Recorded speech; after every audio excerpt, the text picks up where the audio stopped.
په دې بډبیره کې چې دا کومه واقعه راله د دغې عالمې د مرګ او د دې د شهادت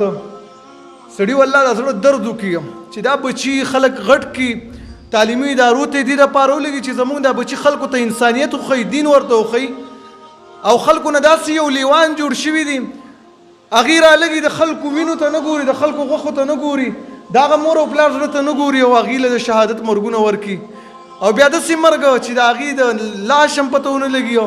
او په اور باندې وسوځي دا والله چې په یو دین کې هم نشته دی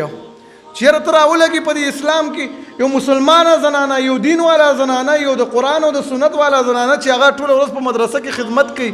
خلکو له د دین تربیت ورکوي او بیا دې ته راولګي هغه دې وسوځي د مرګ نه بعد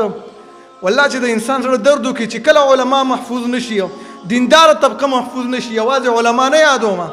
دینداره خلک هغه عوام دي که علما دي محفوظ نشي په هغه قوم کې خیر نشته دی والله خیر به رب العالمین څنګه دلته کې په مونږ باندې را نازل کړي او مونږ به رب العالمین څنګه د عذابونو نه وساتي که زمونږ یو بل پسې غیبت شي والله په مسجد کې کوو